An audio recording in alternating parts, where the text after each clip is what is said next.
Good evening, everybody. We're so glad that you've joined us for the Arkansas Symphony Youth Orchestra's fall concert. We're very excited about this program. The piece you just heard was by Joan Tower. She's one of the preeminent living American composers of the last 3 decades and has inspired a whole new generation of young American composers, both men and women. That piece you just heard, the 6th Fanfare for an Uncommon Woman, is part, as you may have guessed, of a series of such pieces that she composed starting in 2010 as an answer to the famous Copeland Brass Fanfare that some of you probably heard our own brass section play last year, Copeland's Fanfare for a Common Man. The next piece we're going to play is by certainly an uncommon woman, Miss Florence Price. Florence Price was a Little Rock native who was a highly educated teacher and composer, organist, and pianist who graduated from high school in the early 1900s, 1904, from Capitol High School in Little Rock, and proceeded to study organ and piano at the New England Conservatory, graduating in 1906 with a degree in organ and with a teacher's certificate. She had a very interesting career that is part a great American success story and part a great American tragedy. She moved back to Little Rock after teaching in Atlanta, where she taught and composed, and eventually left Little Rock because of the racial tensions in the 20s and settled in Chicago, where she really settled in as a composer, and through friendships with people like the famous singer Marian Anderson, started to get some of her music, some of her compositions performed. And in fact, she was one of the first women and the first African-American woman to have a major symphonic work performed by a major American orchestra in 1935 with the Chicago Symphony. And of course, as you might imagine, it was in a heavily male-dominated profession. It was a tough go for her. And while she did reach some success, after she suddenly passed in 1953, much of her music sort of fell into obscurity. But as fate and as history has it, she's currently enjoying something of a renaissance, and many people are discovering her beautiful music for the first time. And we're absolutely thrilled to present her 2nd violin concerto here in Little Rock for what we believe is the very first time. It was written in 1952, shortly before she passed away, but the score was long thought lost while there was written documentation to suggest that it existed and that it had been performed in the Chicago area. There was no score. Many of her manuscripts had been collected in the archives at the University of Arkansas, provided to them from her family after she passed. But a great deal of them weren't. And as it so happened, in 2009, during a home restoration outside of Chicago, a large number of her manuscripts were discovered, and the people that had owned this home did a little bit of research and finally connected back with the University of Arkansas archives, where they finally landed. And as you might imagine, it's a complex and arduous intellectual task to kind of go through and piece them back together. And but her large symphonic scores are finally getting some attention. And our solo violinist tonight, Urgine Kong, actually recorded her 2 violin concertos a little more than a year ago, and has received some national acclaim for these recordings. And we're absolutely thrilled to be part of bringing these works to life. Her music, while she's trained in the traditional symphonic European tradition, to me, her music absolutely feels uniquely American and really fits into a genre of American symphonic music that is often underrepresented on the concert stage. But I think in the music you can hear certainly the influence of her work as an organist. There are these wide, large, beautiful chords that to me do evoke the sound of an organ.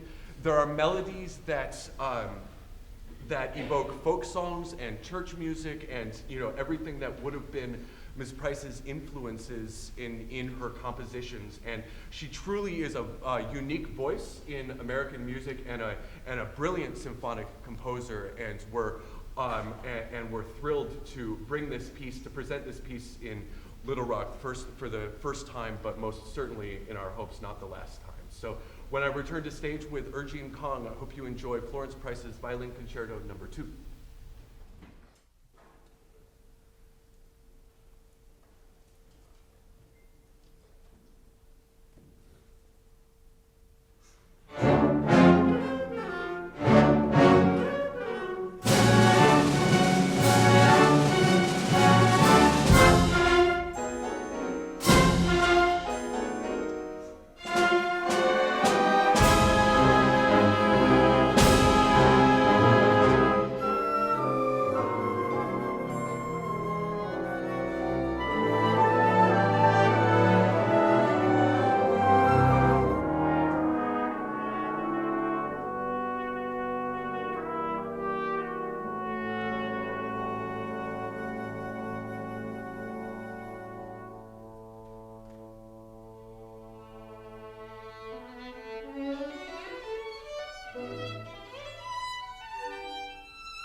The next piece we're going to play is by a young George Gershwin, the New York-based American composer, early 20th century. Of course, is very, very famous for his songwriting, and he started working on so-called Tin Pan Alley in his teen years. He didn't even finish school, but he was a pianist and kind of had a knack for writing songs, and he had a couple quite successful ones that he sold into Broadway shows early on in his career while he was still a teenager. And then once he started to have a bit of success, he decided to pursue his studies a little more in depth, his studies of classical music. And this piece, his Lullaby, was actually one of his very first concert pieces that he wrote originally for string quartets, and is sometimes performed as a string orchestra piece. As the title suggests, it's beautiful and serene, and it has this kind of underlying rhythm that gives it a very lulling feeling, and it's really beautiful. And of course, Gershwin went on to many amazing things as a composer before his life also was ended very sadly very early, but we have many great works of his. This is one of his earliest, his Lullaby, and it features just the strings of the Arkansas Symphony Youth Orchestra.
The last piece we're going to play tonight is by Mexican composer, 20th century Mexican composer, Jose Pablo Moncayo. And Moncayo was asked to write this piece, Huapango, 1940-1941 by his friend, mentor, colleague, conductor, and composer Carlos Chavez. And his aim was to incorporate folk rhythms of southeastern Mexico into a symphonic work. And this piece has become one of the best known symphonic works by a Mexican composer, although I will say that the tradition of classical music, symphonic music, concert music in Mexico is rich and centuries long. And so, but this piece, Huapango, is very often played by orchestras in Mexico, all over the Americas, this country as well, and it's been a great deal of fun to work on. Its key rhythm that you'll hear throughout is a kind of overlaid 6/8 da da da da da da da da da with a da da da da da da 3/4 rhythm, and so you'll hear that kind of pulse throughout the whole thing, and it holds, and it really holds the whole thing together, and it builds up to a dramatic and fun climax. So thank you again all for coming this evening and supporting these kids. They put a lot of work into this, and I want to thank all of the many parents that are in the audience for all of the work you do to make their music education possible, to get them to Little Rock here for all of these rehearsals. I think that it's the benefits are clear and that they've gained a whole lot from it. Could not do it without the help of all of our wonderful parent volunteers, headed by Miss Nancy Shepard, and who's here. Could not do all of this without her, and all of our additional volunteers and ASO staff. So thank you again for being here, and hope you enjoy Huapango.